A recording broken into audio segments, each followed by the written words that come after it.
Assalamualaikum warahmatullahi wabarakatuh. Kami dari kelompok 5 beranggotakan 5 orang akan mempresentasikan tugas hukum lingkungan dengan judul Penegakan Hukum Lingkungan melalui aspek hukum perdata. Sanksi perdata.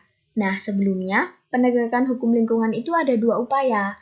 Yang pertama, upaya preventif, itu ditujukan untuk mencegah terjadinya perbuatan atau tindakan yang dapat menimbulkan perusakan atau pencemaran lingkungan. Sedangkan upaya yang kedua adalah upaya represif. Upaya represif ditujukan untuk menanggulangi perusakan atau pencemaran lingkungan dengan menjatuhkan atau memberikan sanksi kepada perusak atau pencemar lingkungan. Dapat berupa sanksi administrasi, sanksi perdata, dan sanksi pidana. Nah, kita sedang membahas yang sanksi perdata.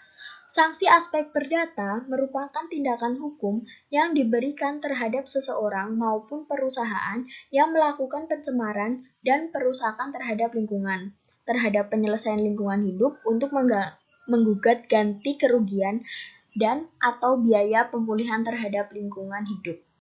Selanjutnya, tujuan dari sanksi perdata itu poinnya ada 3. Yang pertama, ganti kerugian, lalu kemudian pemulihan lingkungan, dan agar mematuhi peraturan. Maksudnya adalah tujuan dari sanksi perdata itu memulihkan hak-hak seseorang yang dilanggar sehingga mengakibatkan kerugian atau disebut juga kompensasi.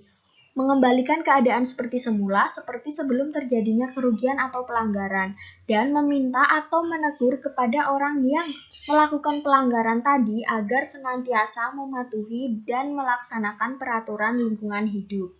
Sengketa lingkungan hidup adalah perselisihan antara dua pihak atau lebih yang timbul dari kegiatan yang berpotensi dan atau telah berdampak pada lingkungan hidup.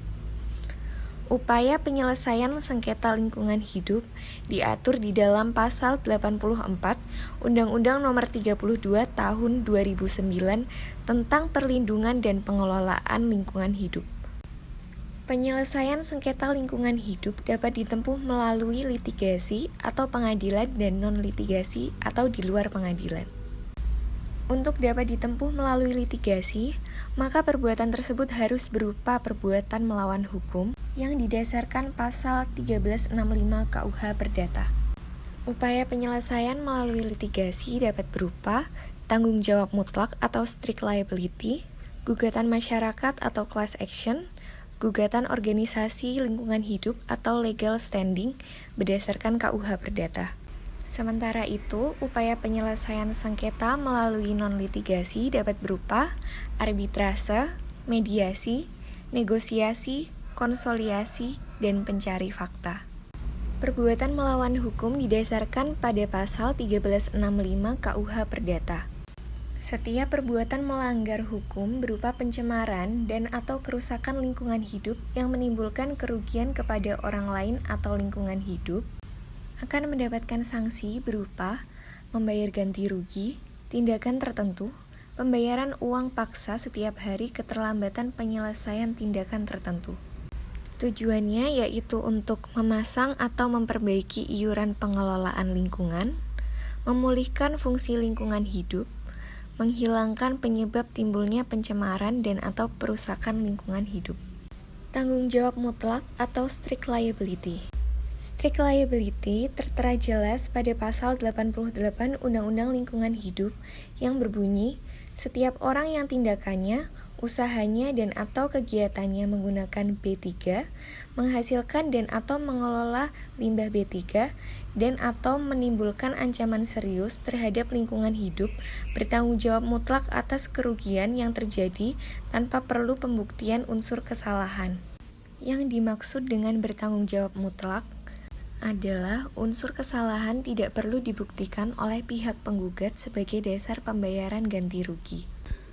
Gugatan masyarakat atau yang disebut dengan class action, yaitu hak masyarakat untuk mengajukan gugatan. Gugatan kemana? Yaitu gugatan ke pengadilan, karena class action itu adalah hak kelompok masyarakat untuk bertindak mewakili masyarakat mengajukan tuntutannya ke pengadilan. Apa aja syaratnya? Jadi syaratnya itu ada 1, masyarakat dalam jumlah yang banyak. Yang kedua, kesamaan permasalahan. Yang ketiga, kesamaan fakta hukum. Dan yang keempat, kesamaan tuntutan. Instansi pemerintahan yang bertanggung jawab di bidang lingkungan hidup untuk kepentingan masyarakat, yaitu 1. Masyarakat menderita akibat pencemaran lingkungan hidup. Yang kedua, mempengaruhi pola kehidupan masyarakat. Gugatan organisasi lingkungan hidup atau yang disebut dengan legal standing. Gugatan organisasi lingkungan hidup ini berdasarkan KUH Perdata, yaitu 1. Untuk pelestarian lingkungan hidup. Yang kedua, melakukan tindakan tertentu. Yang ketiga, tanpa adanya tuntutan ganti rugi. Dan yang keempat adalah biaya pengeluaran yang real. Adapun syarat-syarat untuk gugatan organisasi lingkungan hidup berdasarkan KUH Perdata, yaitu 1. Syaratnya adalah berbadan hukum. Yang kedua, AD atau ART pelestarian fungsi lingkungan hidup. Dan yang ketiga adalah telah melaksanakan kegiatan sesuai dengan AD. Non-legitimasi atau di luar pengadilan. Pihak yang tidak mempunyai kewenangan dalam mengambil keputusan, yaitu yang pertama ada negosiasi. Negosiasi adalah cara penyelesaian sengketa di mana antara dua orang atau lebih yang mempunyai hal atau bersengketa saling melakukan kompromi atau tawar-menawar terhadap kepentingan penyelesaian suatu hal atau sengketa untuk mencapai kesepakatan. Yang kedua ada konsiliasi, adalah penyelesaian sengketa secara damai di mana ada turut campur pihak ketiga. Yang ketiga ada mediasi. Mediasi adalah cara penyelesaian sengketa di luar peradilan yang kurang lebih hampir sama dengan negosiasi. Bedanya adalah terdapat pihak ketiga yang netral dan berfungsi sebagai penengah dan memfasilitasi media tersebut yang bisa disebut sebagai mediator. Nah, pihak ketiga itu hanya boleh memberikan saran-saran yang bersifat sugestif. Karena pada dasarnya yang memutuskan untuk mengakhiri sengketa adalah para pihak. Pihak ketiga tersebut juga harus netral sehingga dapat memberikan saran-saran yang objektif dan tidak memihak salah satu pihak. Dan yang terakhir ada pencari fakta. Pihak yang mempunyai kewenangan dalam mengambil keputusan. Salah satunya arbitrase. Diatur di dalam Undang-Undang Nomor 30 Tahun 1999 tentang arbitrase dan alternatif penyelesaian sengketa, yaitu cara penyelesaian suatu sengketa perdata di luar peradilan umum yang didasarkan kepada perjanjian arbitrase yang dibuat secara tertulis oleh para pihak yang bersengketa. Kemudian hasilnya diperiksa, disidang, dan diputus oleh arbiter. Para pihak di dalam arbitrase dapat diwakili dan didampingin oleh kuasa hukum. Putusan arbitrase ini bersifat final dan mempunyai kekuatan hukum tetap dan mengikat para pihak. Waktu penyelesaian sengketa ini maksimal 180 hari atau 6 bulan. Mediasi. Mediasi diatur di dalam pasal 6 ayat 3, 4, dan 5 UU Nomor 30 Tahun 1999 tentang arbitrase dan alternatif penyelesaian sengketa umum, yaitu cara penyelesaian sengketa melalui proses perundingan untuk memperoleh kesepakatan para pihak dengan dibantu oleh mediator.